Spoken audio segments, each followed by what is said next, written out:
Is that a joke? Do you think a joke will charm my trust back? You'll have to try harder than that.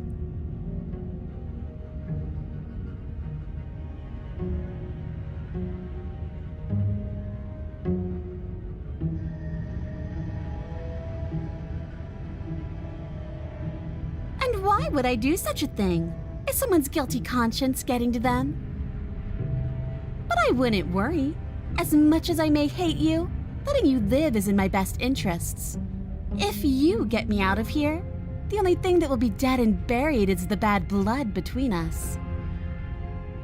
Oh, that nagging feeling you mentioned is me, by the way. I'm actually a little anxious about a potential backstabbing event. She needs us to get out of here.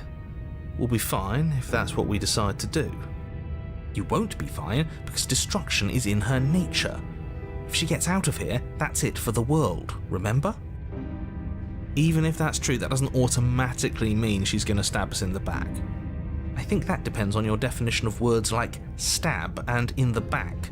She might not literally do that, but she could very well symbolically do the same thing. See? He gets it. There's nothing wrong with looking out for number one.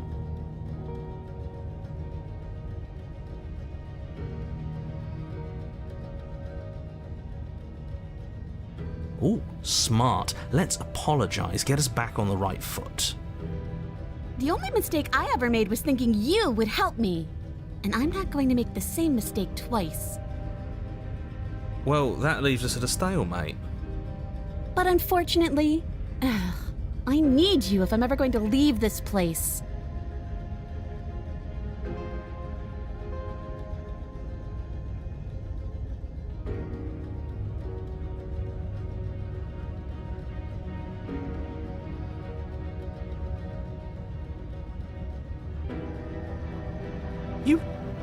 You can't be serious.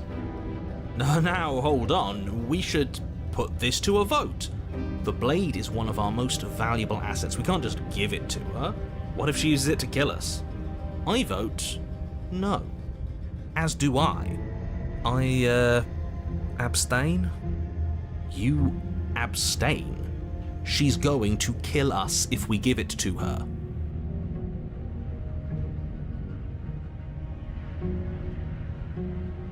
You're going to get everyone killed, you know that, right? But of course you do. You toss the blade at the princess's feet. She eyes it with suspicion before kneeling down to pick it up. I wouldn't have done that. Why did you? You hear a clanging of metal against the dirt floor, and the chains fall from the princess's wrist. She could have gotten out of those the whole time. That sneaky little... A woman after my own heart. It's a shame we just gave her a weapon, because if I were her, I'd use it on us right now. Luckily for us, you're not her. Oh, we sure think alike, though. I can promise you that. Whatever you say next, you better make it count. She creeps forward, taking one cautious step at a time until you and she are face to face. What do you think happens now?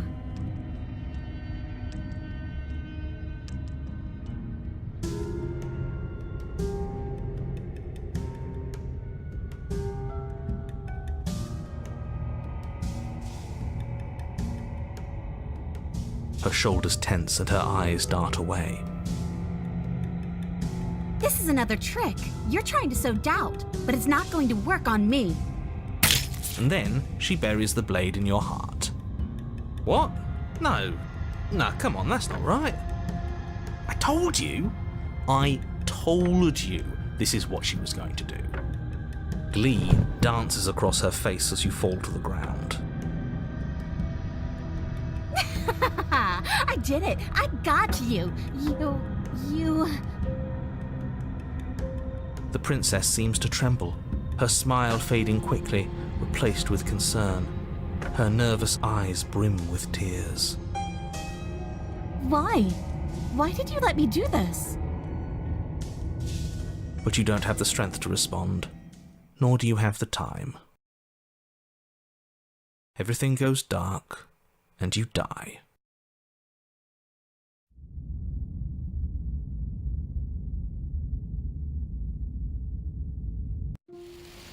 You're on a path in the woods. I can't believe she actually stabbed us. I told you not to give her the blade. I told you it would come around to bite us. I voted against it. Yeah, we know. You already got your I told you so's in while we were bleeding out. I just wanted to make sure that everyone here knows that I was and am on the right side of that argument. Oh, you're far from being on the right side of anything. You're fixated on the past, whereas what you should be is fixated on the future. Ho ho, a visionary. I like it. Tell me more.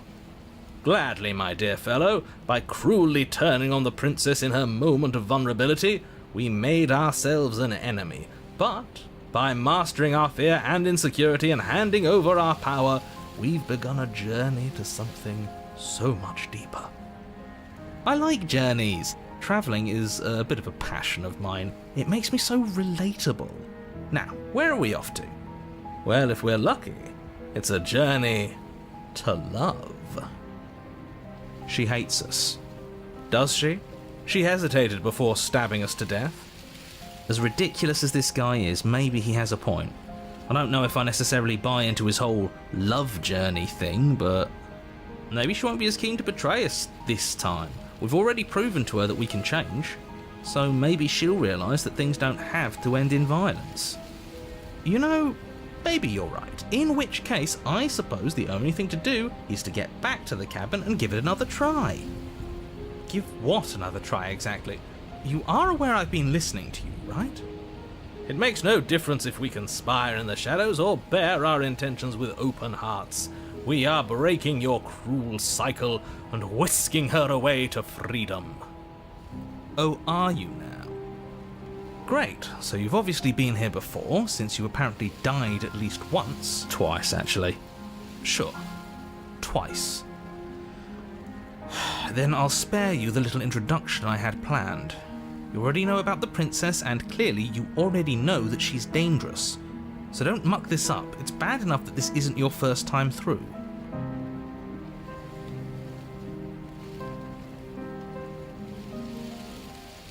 Wonderful. If the woods themselves are changing, then that's all the more reason for you to take this seriously. It would mean your grip on things is slipping, which, in turn, likely means her influence is spreading. Someone's in the know. I've already said too much. The more information you have, the more difficult your task will be. Don't listen to her, definitely don't free her, and if you can, don't even think about her. You don't have to worry about me. My head's always empty. Except for thoughts of her.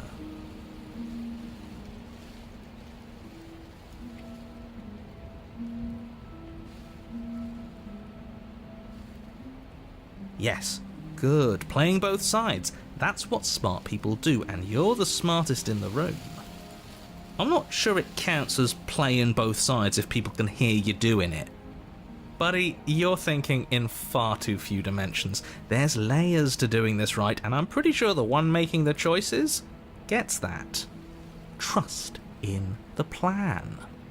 Trust in what plan? The Decider's plan. Sure, we don't know what the plan is yet, but that's part of the whole trusting thing, isn't it?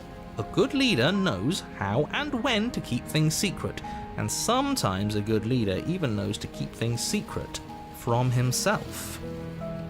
There isn't a plan, and that's the whole point. We're supposed to be guided by emotion. We're supposed to passionately live in the moment, and I'm sure that when the time comes, those passions will tell us to set our darling princess free.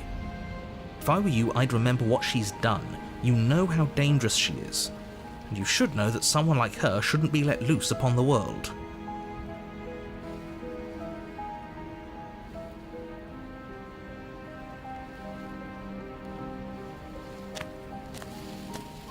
It isn't long before you find yourself at the base of the cabin. I think it's clear where everyone stands at this point. I don't know if I'd say everyone. You talking about me? I have a position. It's a good one too.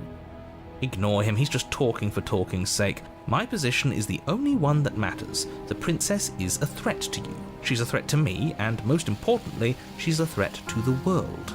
You know what you have to do.